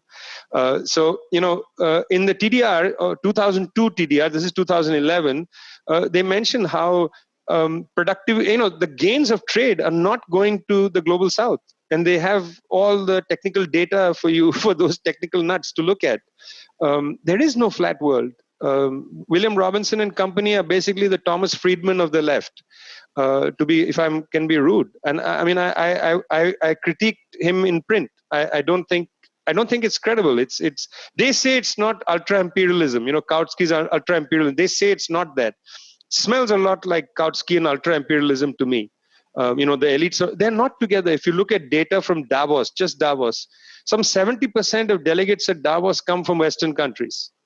It's just because a handful of Indians show up, that doesn't mean that the Indian bourgeoisie is totally integrated to Wall Street. It's not. There are contradictions. So, this thing about what to do about it, just quickly 2 points. One is, two things to look at. One is there's a website called No Cold War. I'm part of the coordinating effort in this. We have a statement about the danger of the imposed war on China. Just take a look at it. It's an interesting statement. We are a wide group of people involved in this. The first thing is to try to rebalance the world, honestly. The end of US hegemony or end of US unipolarity, I think is very productive for the world. I wrote about BRICS at a time when BRICS seemed like they were going to push for multipolar world. I remember Patrick Bond and others saying, no, BRICS is sub-imperial. I'm not saying BRICS is, perfect. What we need is rebalancing of the world order. The appearance of China, Chinese theorists are talking about a bipolar world. They say we don't want to dominate the world. We're quite comfortable with the bipolar world. Two big countries organize the system. I mean, all that kind of stuff. We need rebalancing. I'm in favor of that. It's not socialism, but it's better than what we have now. The second thing is we need to build people's movements. I belong to a process. Our institute is rooted in a process called the International People's Assembly. We have about 200 organizations in the process from 100 countries, including Workers' Party of Tunisia, Communist Party of Nepal, the MST in Brazil, Patria Grande. I mean, tons of movements are part of our process. It's a long process. Internationalism is not easy. We've been going for only 5 years. It started at a conference in Brazil called Dilemmas of Humanity only in 2015. So, you got to build the strength of the people's movements. That's the only, we know that. I mean, to say that sounds silly. What is the prospect of worldwide communism? Asked Barbara Foley. Well, so there's many ways to talk about this. Right now, I'm just going to tell you, Barbara, I don't presume to have an oracular view of this. I'm just going to tell you, because the way you asked it is, in a way, where do your feet land in the terrain of this question? So let me answer from that perspective.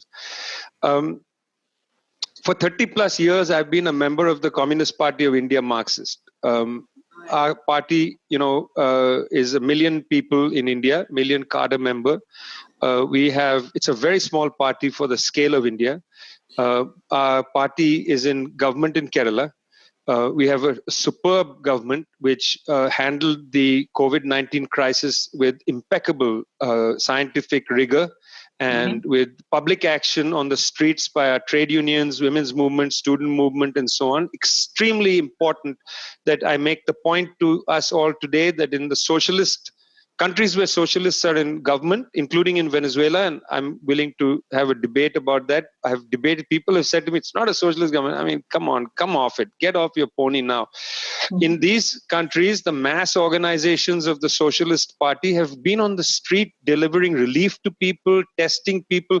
For God's sake, 29,000 medical students left their dorms in Cuba and went and tested every one of the 11 million Cuban citizens. I don't think in the United States, even trade unions have been doing relief. I don't think so. I've not heard a damn thing that any of the US trade unions have been on the streets feeding people, making sure elderly have got medicines and so on. I have not seen anything. I don't know about you. Not seen one thing written by anybody.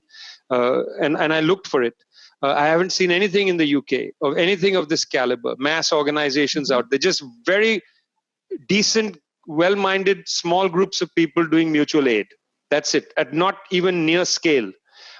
So what is the possibility of communism in the world? Let's first look at what our people are doing. And I will tell you that one of the other challenges I would pose to all of you is we need to be writing more about what our people are doing. One of the missions of Tricontinental is to amplify the voices of intellectuals of our movements. I mean, trade union leaders, the leader of the India's trade union, Hemlata, she is an incredible person. She's the leader of one of the largest federations in India. We interviewed her last year for one of our dossiers. It's a really interesting interview because she talks about how to organize informal workers and so on. You read so many people in these journals, academic journals, who don't have any touch with the new intellectuals of our epoch, what Gramsci called the new intellectuals. That is trade union leaders of the South, peasant organizers. We just don't go and talk to people. Our researchers show up there to write PhDs, and they are the ones who essentially absorb, just like the International Division of Labor. They will absorb knowledge, come back, and it's their property now. Why not use your post to amplify the voices of people who are doing something, trying to build what you called, Barbara, the prospect of worldwide communism? It's being built by these intellectuals. Harvey once said that the world revolution will happen with Western intellectuals and Southern workers. The arrogance of that statement is dumbfounding. Because an intellectual is not just somebody with a PhD at an academy. Sorry, when I read Gramsci carefully, he says everybody's an intellectual. Every social strata has their own intellectuals. There are some intellectuals who have their prestige because of their post. That's a traditional intellectual. And then there are permanent persuaders. That's Gramsci's phrase. And that's the communist. That's a new intellectual. Why not pay attention to that? So that's what I would say. I already talked about the International Assembly of the People. I'm involved in that project. I'm very pleased with the development. To have a set of meetings where people travel and meet from places like Nepal, from South Africa, from Tunisia, Morocco, from Spain, and we have serious discussions about strategy, internationalism, solidarity. The Socialist Party of Zambia, which is running a very difficult presidential election. My friend Fred Memembe is the candidate for president. He was an editor of a newspaper, terrific person. I very much hope he can win.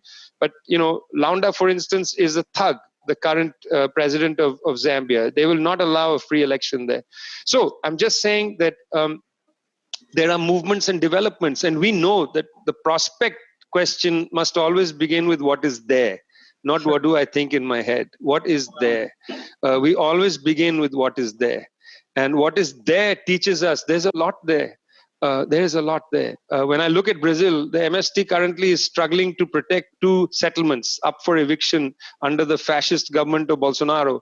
Our solidarity with the Brazilian left must be there. They have a campaign tomorrow on the 7th of August called Fora Bolsonaro, an online campaign. I hope you will join it. Hashtag Fora Bolsonaro. Get Bolsonaro the hell out of there. I'm writing a story. It'll be out next week about it. You'll see it also at Monthly Review. It's a story about the Brazilian trade unions, which have a criminal complaint against Bolsonaro in the ICC, charging him with crimes against humanity. Be there with the Brazilian trade unions. We have to stand and deliver.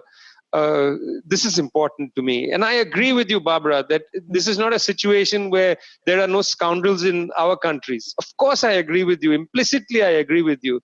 I agree with both things. I agree with the fact that there are scoundrels in all these countries, whether they are comprador or they are at the high table or whatever. But that doesn't change the fact that there is a geographical division of labor.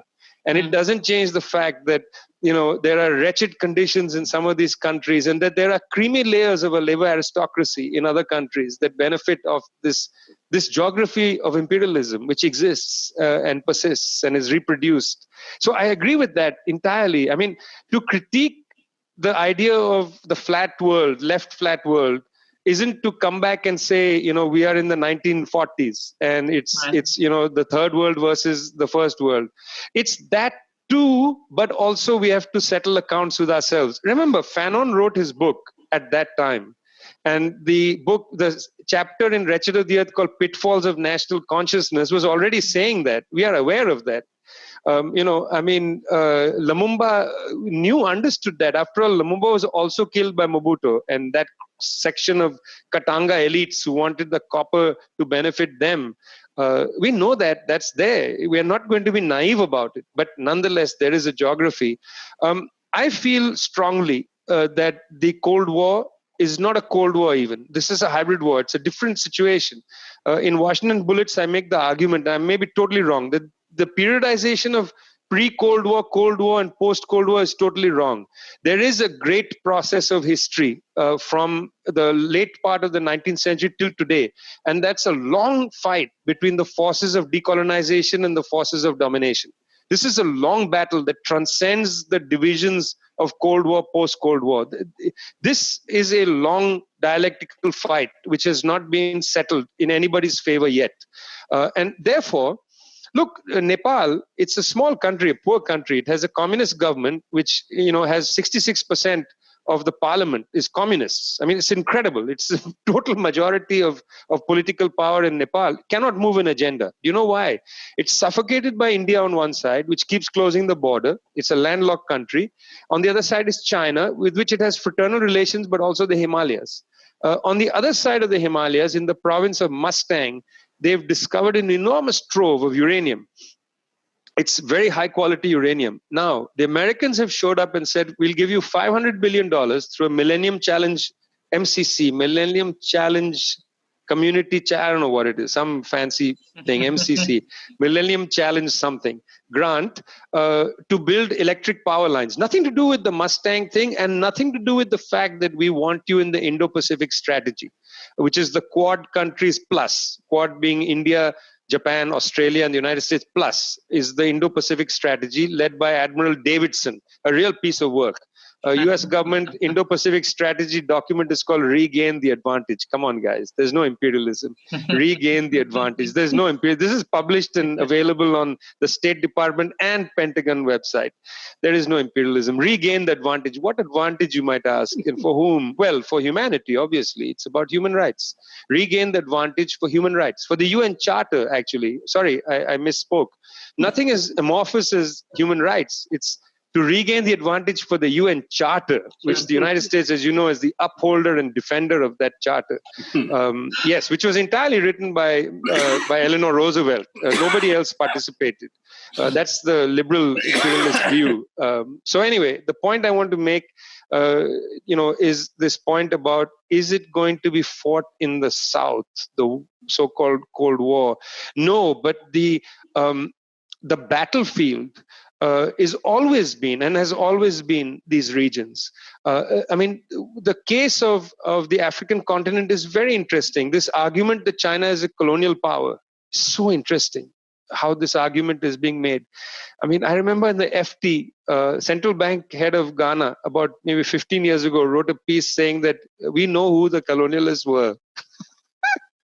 That's all he said in his letter. He said, we know who the colonialists were. He used the word were. I contested that word. Seriously? We know who the colonialists were? You mean they are not? I mean, literally the French franc is used in all the so-called francophone countries, and France will not allow them to create their own currency. You may remember Gaddafi floated the idea of the Afrique. You know what happened to him. I mean, who was the first country to bomb under Resolution 1973? Not the United States. It was Sarkozy's French planes that first went in under the flag of NATO to bomb in Libya. Gaddafi was a pain in the ass. He had funded Sarkozy's re-election campaign. His money brought Sarkozy back. Boy, don't fund these scoundrels. They will kill you. And they did. These countries are part of the ALBA bloc. The ALBA bloc still exists. Trinidad is a major part of it.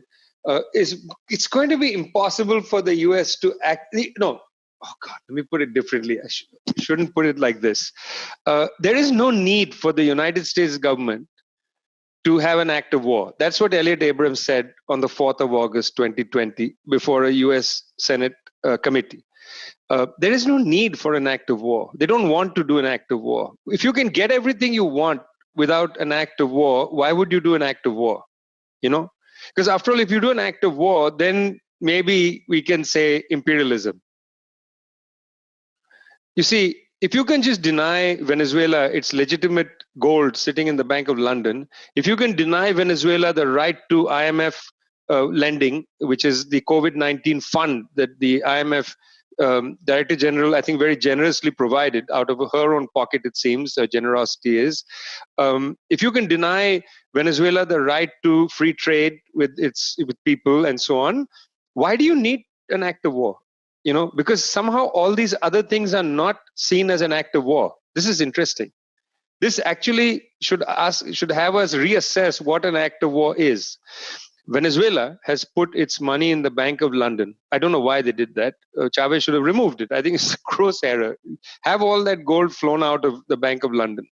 But they also assumed that somehow Bank of London will follow, the laws of property and so on. Basic laws that, Volume 1 of Capital, Marx says that until, prejudices of equality, the contradictions of the commodity form may not transpire. He says the prejudice of equality must be there, but it also requires a prejudice of private property. Well, apparently that can be violated at whim. And hello, imperialism. It can be violated at whim. And you can say Juan Guaido, who's recognized by 60 countries, 193 in the world, somehow that's a contested sovereignty. You see, that I called the IMF after they denied Venezuela the right. I wrote, Paula Estrada, Ana Maldonado, Zoe, and I wrote this whole series on Venezuela and the hybrid war during pandemic. We did it as a study from Tricontinental. You can read the whole study. I called the IMF, talked to the spokesperson, said, why did you in 24 hours deny their request coming from Venezuela? And he said, well, there's a contest over who is the legitimate government. And I said, but listen, 60 countries you're saying to me have recognized Guaido, but 133 countries have not recognized Guaido. So that seems to me, if I'm right about the mathematics, it's 2/3 to 1/3. I may be bad at mathematics because I'm sorry, the United States is one of the 60. So that's 1,000 million trillion gazillion votes. And so 1,000 gazillion million trillion votes plus 59 is obviously more than 133. So I actually said that to him. And he laughed and he said, you'll print whatever you want anyway, because he talks to me all the time. He said, you'll print what you want anyway. And I wish I could have written that line. And then the IMF spokesperson said, you'll print what you want anyway. But I didn't. I mean, I said, they've denied them. So if you can strangle somebody and leave no marks of strangulation, and people are saying, oh, they're not strangling them, they're just sitting there and touching their forehead gently and trying to soothe them to sleep, but they're actually strangling them and you leave no marks, why would you like to leave marks on the neck? Please, Moira, is it Moira? Please don't strangle him. I saw you practicing.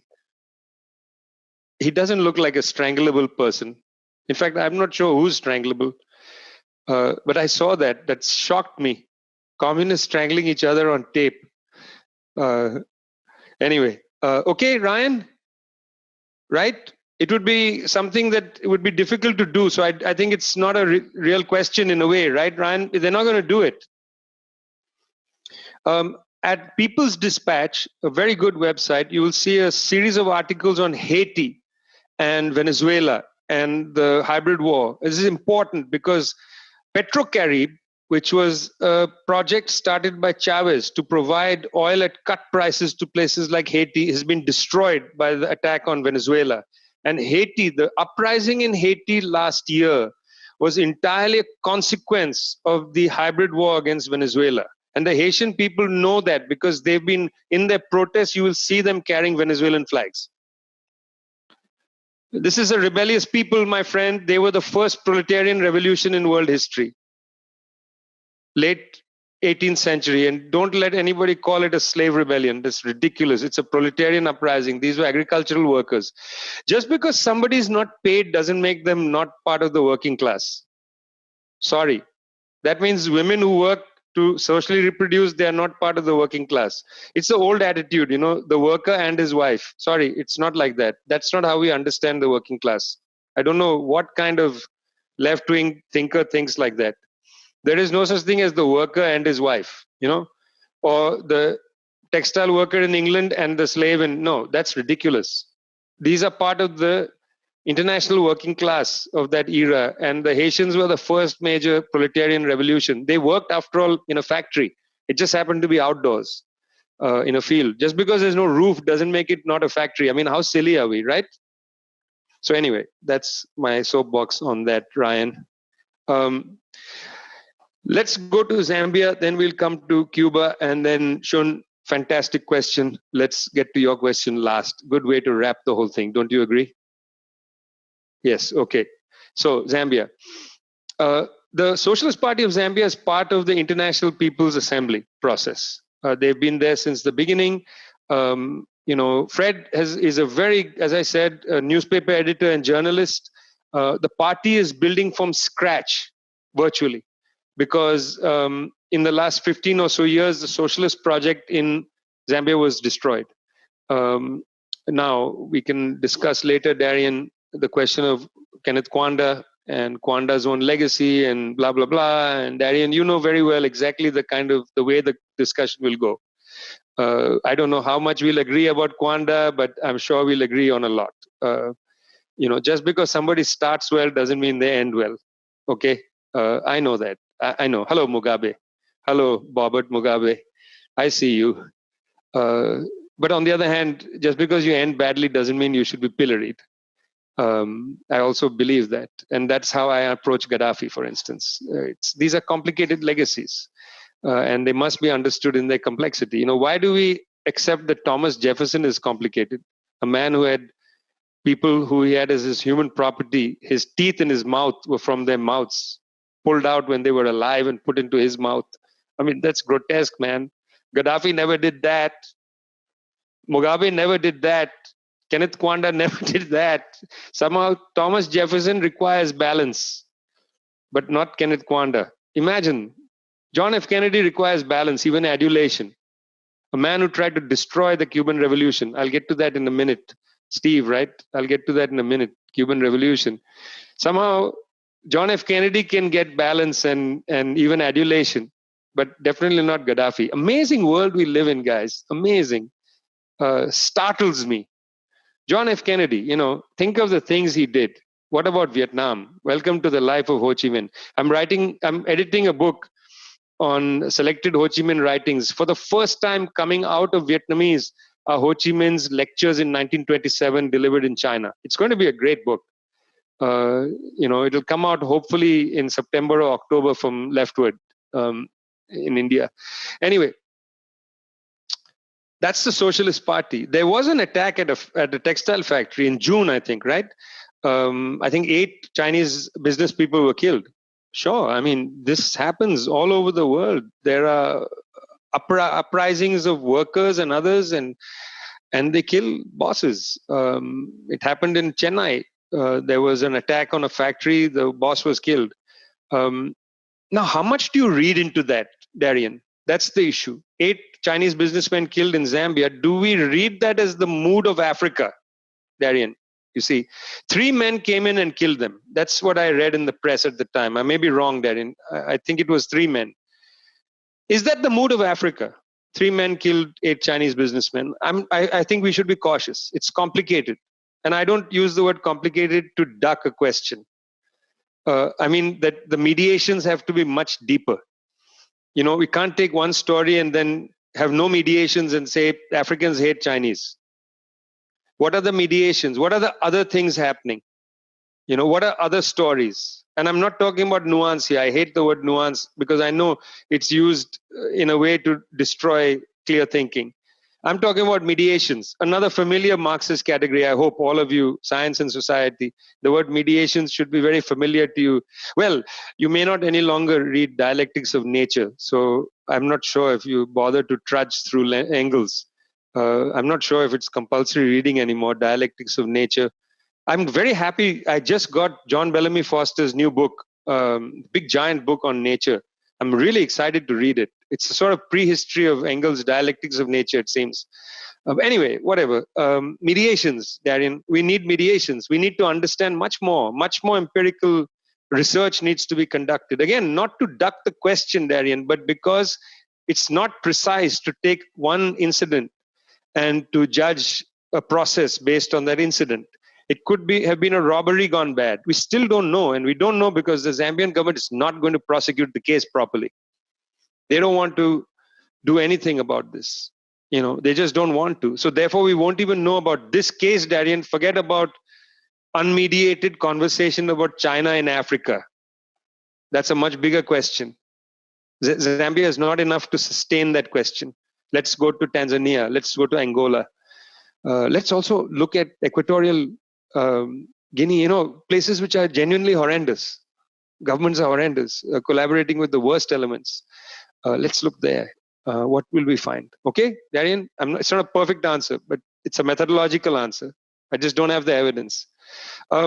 Steve asked a great question. Steve, I will tell you, I've been many times accused of being on the payroll of the Cuban government. It's true that the institute I lead is named after a conference held in Havana in 1966. It's also true that the OSPAL, which was the heir of the conference, the Organization in Solidarity of the People of Africa, Asia, Latin America, closed down last year. It's true we started just when OSPAL closed, but we are not funded by the Cuban government, although I wouldn't. I would move to Havana tomorrow and set up our office there. I have a great love and respect for the Cuban Revolution, for the Cuban people, for their struggle. And I think that the example is not in Cuba, it's in Guatemala. Che Guevara was a young person. And by the way, Che Guevara learned his Marxism from his first wife, who was a Peruvian Marxist who he lived with in Guatemala. It's something not often talked about. She was really the teacher, his teacher of Marxism. He doesn't get Marxism from his training as a doctor, for sure. They are studying Marx together in Guatemala when the coup against Arbenz takes place. Che and in the house, they try to defend the regime in their small way, running out in the streets and so on. Obviously, they see what happens. When he meets Fidel in Mexico, 54, 55, 56, just before they get on the Granma, so must be 56, I think, 56. I think he meets Fidel in 56 in Mexico. One of their first conversations is about Guatemala and Arbenz. And what Che says is, I was amazed that Arbenz didn't arm the trade unions even. His great allies were the trade unions, and even the Communist Party was not prepared to come to the streets. When Castillo Armas arrives on the border of Guatemala, he's sitting at the border. In the initial period, the army is actually doing a good job holding him back. The CIA was relatively incompetent, flying planes and dropping bombs, blew up a fuel tank in Guatemala City. It was not going well. And Arbenz at that point was being told by the communist leader, arm the people, give a speech. And he just didn't. He was a Democrat, small d Democrat. And Che watched all this, and they discussed this at length in the Sierra Maestra. I don't know if you know the work of Mabel Hernandez. She was a terrific person. Mabel Hernandez and Hedy Santa Maria were the two women involved in the attack on Moncada. Mabel Hernandez was studying what the Vietnamese were doing, what Ho Chi Minh was doing. She later is the Cuban ambassador to Vietnam, which was in the jungle. They made the embassy in the jungle. It's a fantastic story. She's a terrific person and needs to be more written about. She edits the first volume of Ho Chi Minh's political writings in Havana, published in 1973. Anyway, Mabel Hernandez and others, they're discussing in the Sierra Maestra, what you got to do is win the people on your side. In the Soviet Union, the reason they fought off the attack was they did land reform immediately. And then when the White Army appears and the nobles come on their horses and say, join us against the evil communists, the people say to them, why should we fight on your side so you can take the land back? This is what they discussed in the Sierra Maestra. It's a wonderful education they had with each other. And so, the Committee to Defend the Revolution is basically almost every Cuban citizen. It is one of the most terrific projects of the Cuban Revolution. You don't need a big standing army when every single 11 million people in Cuba is part of the defense of the revolution. At his speech in October 1953, which is known as History Will Absolve Me, Castro says, once a people hungry for freedom win freedom, they will never give it up without a fight. But comrade, once you win freedom, you got to give people freedom. You can't rule in their name. Cuban Revolution is one of the most extraordinary revolutions. If you travel in Cuba, you will see a people so dignified. The only other time I've experienced this, frankly, is Burkina Faso, before the death of Sankara. When, look at what Sankara does, okay? He changes the name of that country from Upper Volta, which is a disgusting colonial name, north of the Volta River. to Burkina Faso, which means land of upright people. Dignity and control of your, I mean, that's what a revolution is, comrade. Revolution isn't just bread and butter. Revolution is about dignity. And Cuban revolution gave the 11 million Cubans dignity, and they will not give it up. 90 miles from Miami, they don't give a shit. They will not allow what happened to Arbenz to happen to their country, even today, even with all the trouble. Guess what? Go back and read, Steve. Just do this please, I'm asking you to do this, okay? You won't do it, but do it anyway, Stephen. Two speeches. Castro was the master of analyzing, dialectician of analyzing adversity into victory. Please read two sets of speeches after the 1970 failed Cuban sugarcane harvest, and then after the collapse of the Soviet Union.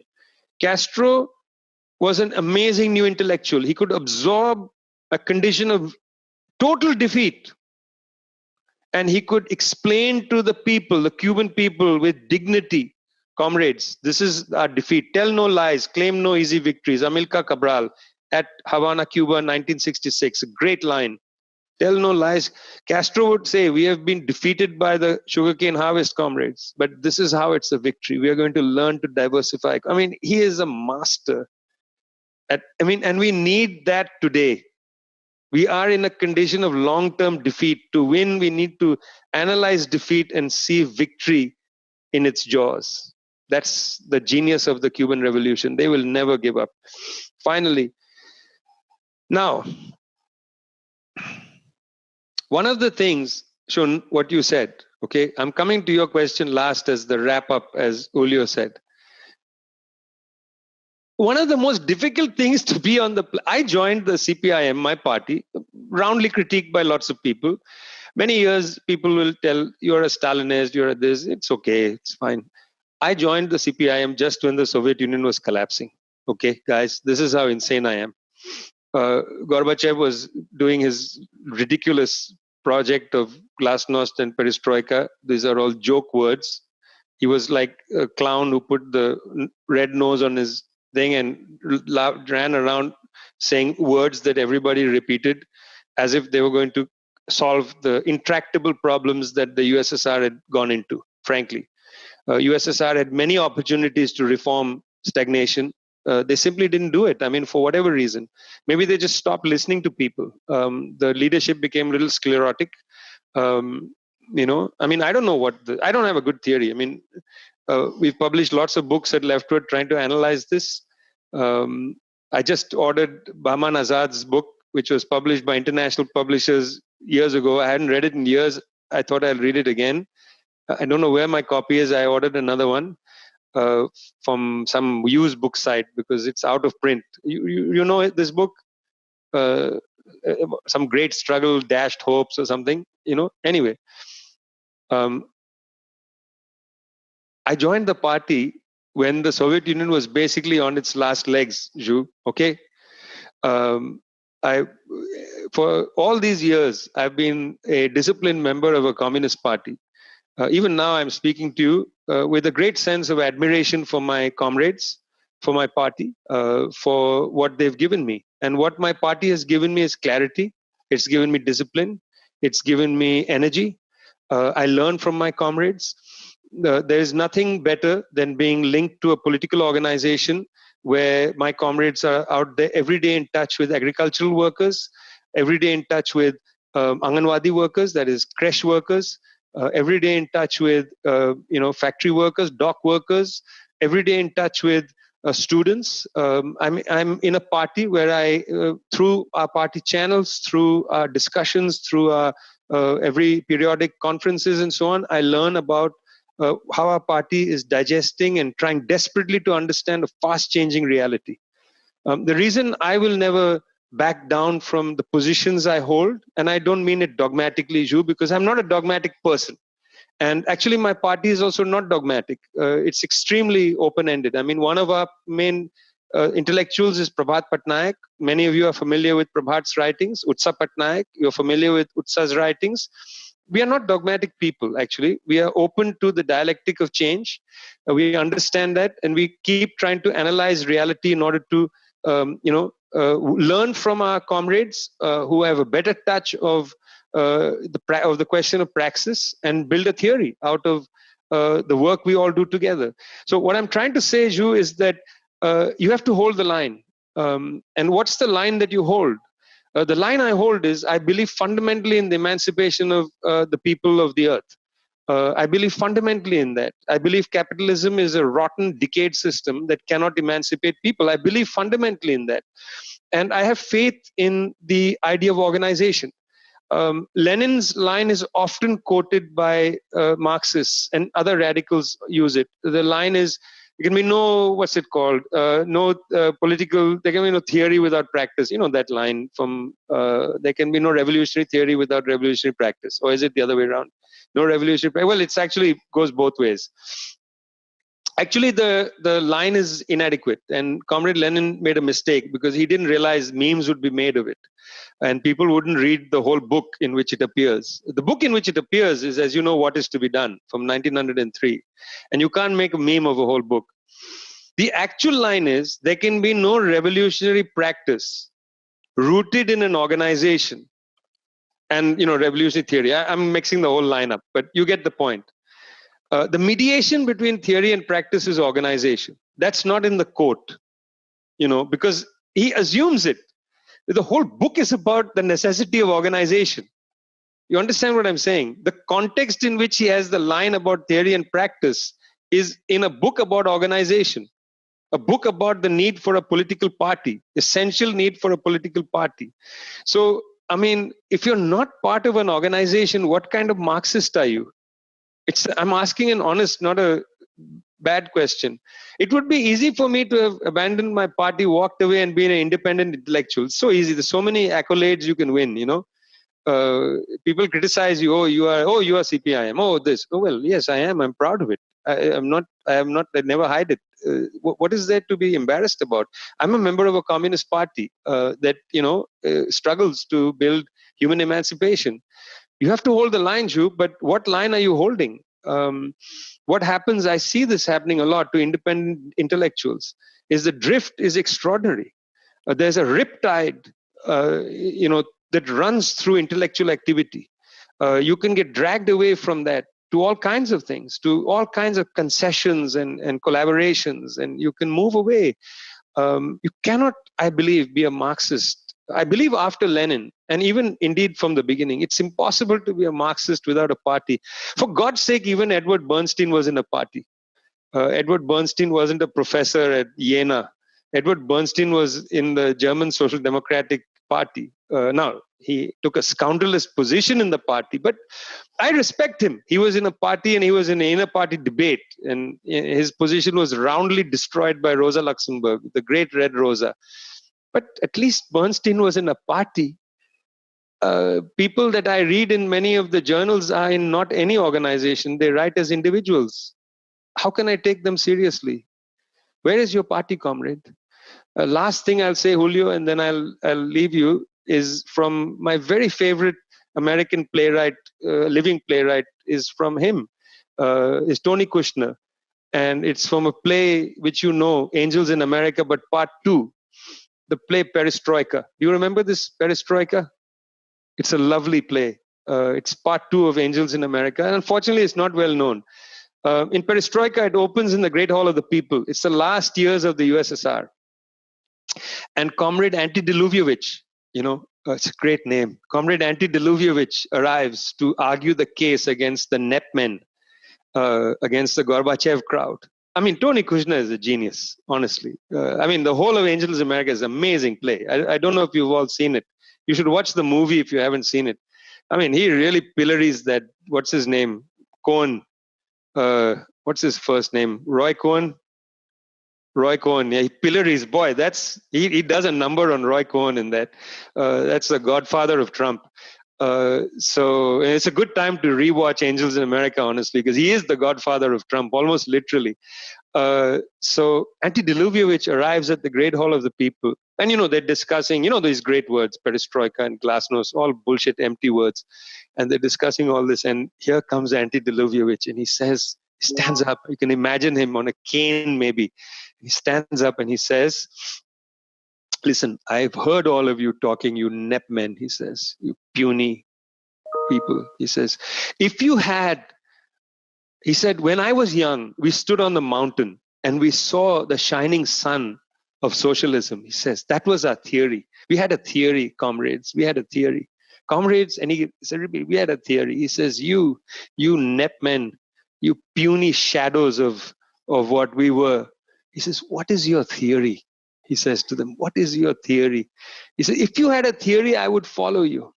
And then comes my favorite line. He says, even a snake, when it sheds its skin, has before that grown a new one. Have you, my little serpents, a new skin? Thanks a lot.